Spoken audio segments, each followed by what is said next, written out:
Hello YouTube, it's Sign here with always a man once again, and today we are doing another One Piece Saga review. Today we're going to look over Thriller Bark. Now I'm not going to bother with all of the usual stuff. Let's just jump into the premise here. And this is basically post-Anis Lobby. The team is heading out for Fishman Island, and they actually happen to stumble across something and get trapped on this island place called Thriller Bark. And now they must fight their way out of it in order to be able to continue their journey, because they basically stumbled onto some crazy crap. So that's basically the premise here. And let's get into it.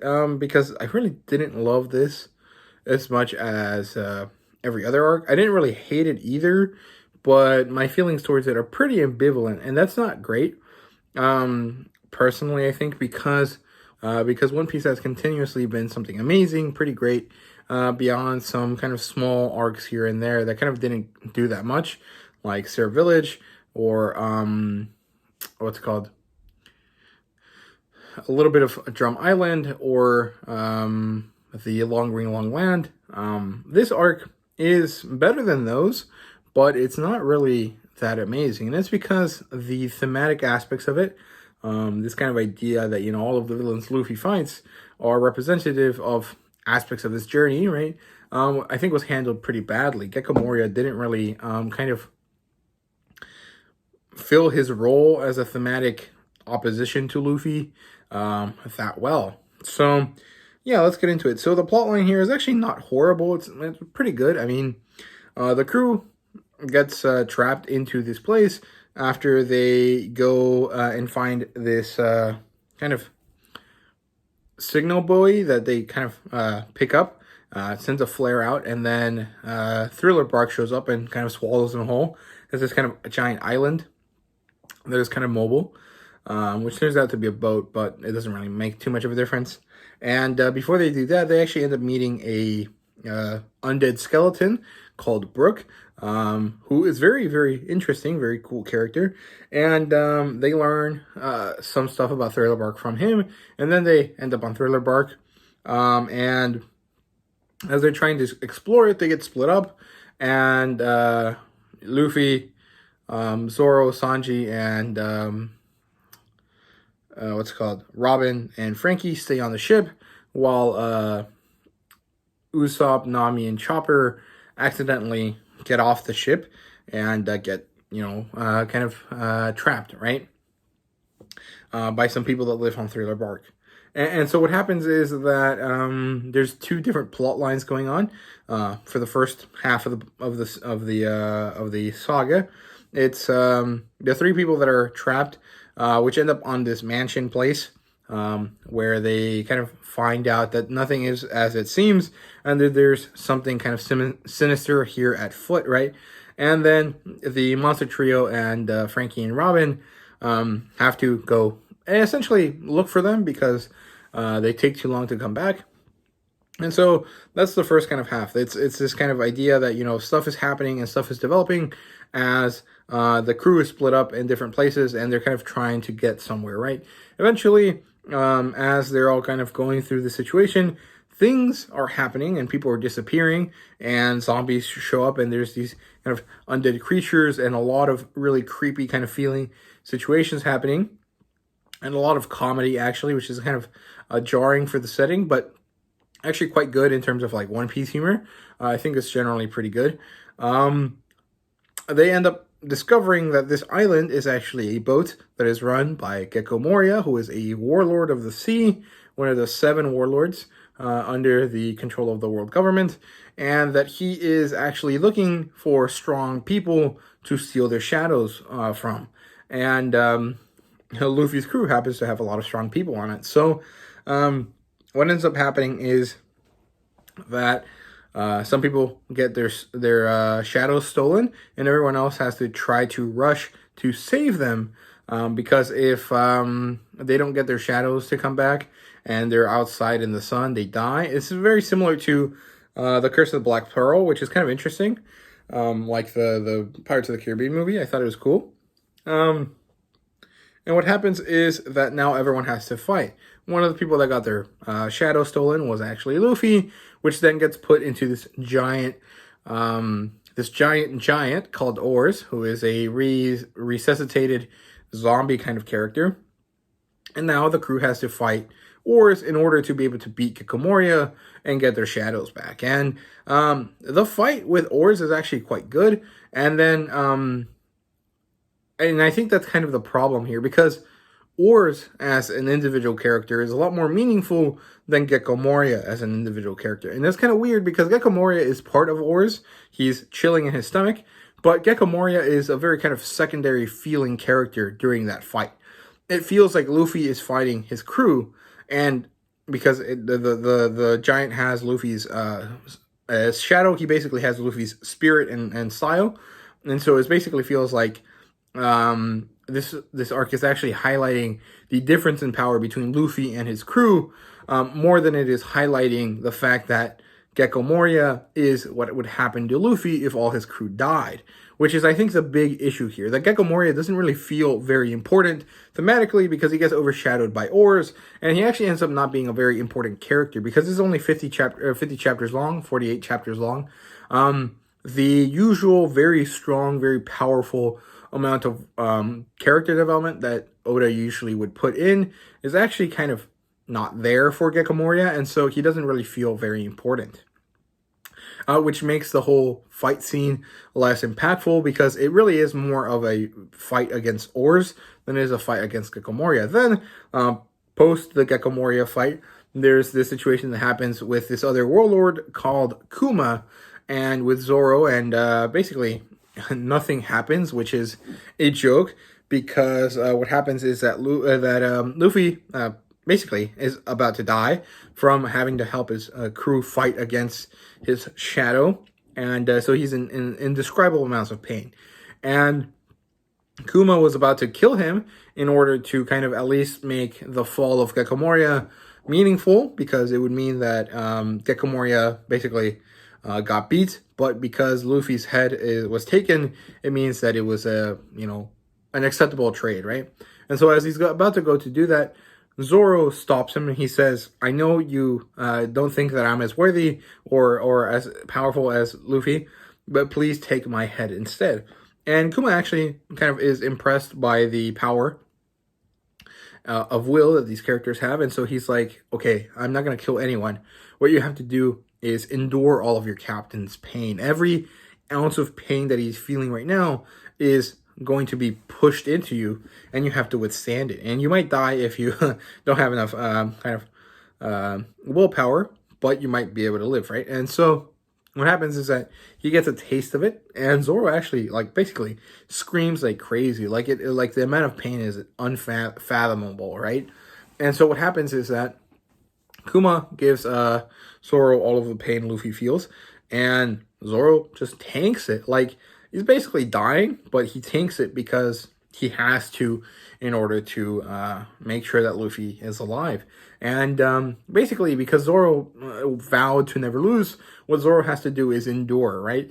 And shit happens, and it's one of the best Zoro moments in the series so far. It's actually quite good, but that even overshadowed the fact that Gecko Moria was supposed to be a very meaningful villain, right? So, I don't know, I think the plotline, while it had interesting aspects and very meaningful kind of fights, like Usopp versus Perona and Sanji versus Absalom, which isn't really that meaningful, but is actually a quite funny fight. I thought it was pretty fun.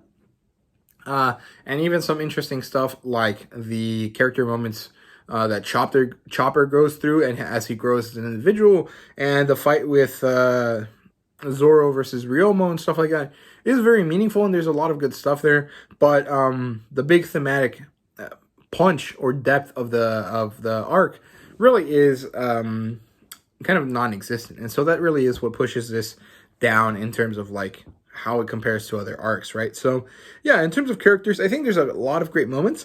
Chopper gets a great moment, Zoro gets 2 great moments, Sanji gets some fun moments there, and Brook kind of really shines. I think he has very interesting stuff going on.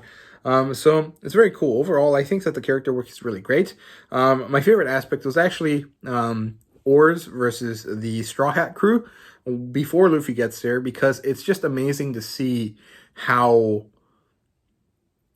basically, like the crew is fighting Luffy by proxy, right? And they can't beat him, right? Of course, Oars has a lot more physical strength than Luffy naturally does, but it's kind of interesting because it is Luffy versus the crew, right? Like thematically, that's what it is. And that moment was immensely powerful because the crew knew that they could never beat Luffy. And so they didn't care. They kept trying and trying and trying. And it was all in order to save Luffy in the end. So it was actually a very great fight, very thematically relevant, very important, very powerful. But it does overshadow Gecko Moria, and so I think that's really the issue here. But overall, I think that moment was great because it shows how much the crew cares about each other, even when Luffy isn't there. So I thought it was really good. I also really liked when Luffy came in and everyone kind of like worked even better because Luffy was there. And I also liked Luffy's character design when he was in his nightmare form. It kind of felt like Frankenstein, and I thought that was really cool because it really fit the aesthetic of this island. So overall, very good stuff there. There's some interesting villains here. Perona and Ryumo was pretty interesting. Perona is a female character. She kind of reminds me of Misa from Death Note. She has that kind of gothic Lolita kind of vibe to her. And she's actually very interesting because her power set is very cool. She has this kind of like ghost fruit or something like that. And she has the ability to kind of have any kind of ghostly power. So I thought it was really good. Ryomo is a guy from Wano, which, if you know anything about the current arc, is this giant island that is very meaningful in the second half of the Grand Line, and that is very kind of thematically relevant to One Piece currently. So that's very interesting. There's a lot of kind of world building in that sense, kind of a lot of foreshadowing as well. So really cool there. And I actually also liked Absalom quite a bit. I think that his character design was interesting, and I don't necessarily think that his character personality was great, but the way that he kind of mirrors Sanji is kind of interesting. I thought that was pretty interesting and kind of really meaningful there, because Sanji doesn't really have very many powerful characters to fight. Most of the time he gets the kind of like the butt end of the joke, right? He gets to fight against the weirdos. And I think that he still did fight against the weirdo at the end of the day, but this weirdo was actually kind of meaningful. So I thought that was pretty cool. And then there were some villains that were not really very good, like Gecko Moria himself and Hogback, which is kind of this weird, like, Dr. Frankenstein kind of character, kind of mixed with Quasimodo, kind of mixed with a vampire, kind of mixed with Dr. Eggman. And I just didn't think that he was really all that great. He was meaningful to the story because the reason that the story works is because he's there, but I didn't think that he was a good character beyond the fact that he was necessary for the plotline to develop. So yeah, hits and misses here. Overall, I think that there could have been some better stuff, but generally it was okay. So there we go. In terms of world building, I think that was the best part of this arc, and really the only reason why I don't hate this arc completely. So yeah, there's a lot of insane lore. There's the introduction of Vivre cards, which actually were already introduced. Ace gives Luffy a paper that Ace says is going to help him find, or is going to help Luffy find him. Turns out that's a Vivre card, which is a kind of technological thing that happens, or that occurs in Wano, that is brought back. Is essentially a piece of paper that wants to find itself, and so it allows people to track each other by following where the Vivre card wants to move. So I thought that was pretty cool, pretty meaningful there. But there's other stuff there, like the 3 different devil fruit powers that were shown, the ghost powers. I think that's what they're called. I don't really remember, but Perona's fruit power was pretty interesting. The crazy shadow abilities of Gecko Moria were super, super good. Too bad that Gecko Moria is just a character that really didn't do as much as he really wanted to with that. The one thing I didn't understand was where his scissors came from and why those scissors were able to cut shadow. That it really isn't explained. I guess that if Gecko Moria is touching a shadow, it becomes tangible, and so the scissors are just there to cut the tangible thing now. I'm not too sure, but I think that his power generally is pretty interesting. And the clear fruit was pretty cool as well. I don't really find it to be all that meaningful, but I think that it was an interesting kind of comedic power to add in. And of course, the revive fruit that gives Brook his ability to live. So I thought that overall the devil fruit powers introduced were really good, but I don't know. The characters were still not great. There's also a lot of crazy world building and foreshadowing, like the introduction of Wano, the mention of Kaido, which I'm pretty sure is one of the big bads right now in One Piece, and the fact that Kaido and Gecko Moria fought, and it's also implied that Gecko Moria was the like all of his crew got killed when Kaido fought him, so that's why Gecko Moria is so kind of angry and stuff as he is now. And yeah, overall, lots of cool stuff. It was kind of interesting to see a lot of people that live in the second half of the Grand Line moving towards the beginning of the Grand Line. I'm curious to see how that kind of works, because so far it looks like One Piece is very single directioned, as in you enter the Grand Line in one place and then you go around. And I guess the second half of the Grand Line is like the back half of the hemisphere, or like the back hemisphere of the world. But that's kind of weird because it's a circle, so it really isn't any beginning or end. Like, why can't you go through the Grand Line the other way, right? So I don't know. I think it's kind of weird and interesting. There probably is a reason for it, but I don't really know what that reason would be.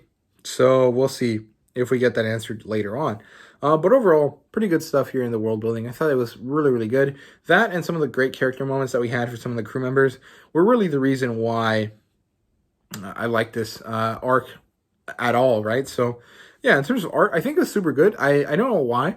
I started to pay attention to the way Nami was drawn, and I feel like her style of how she was drawn changed a lot from previous chapters, and it was kind of interesting to see just how detailed his female characters kind of look now compared to how she looked early on. And I don't really think that I'm talking just about the change in Nami's physique, because that's not really what I'm talking about, but just the way that Oda is starting to pay attention to things like the lips of the characters and the kind of setting of their shoulders and some of the development of the, like, what's it called? Like the expressions that they have. I thought it was really interesting. We get to really see Oda developing his art style every single chapter. And it's kind of funny that you don't really notice it overall, but if you somehow, for whatever reason, just end up focusing on a specific part of his art, you kind of notice it later on. And that's kind of what happened here with me. For some reason, I was looking at Nami and I just realized that Oda really developed his female figure very much. And I don't know how to explain it, but I thought it was really good. In terms of fan service, it's quite a bit.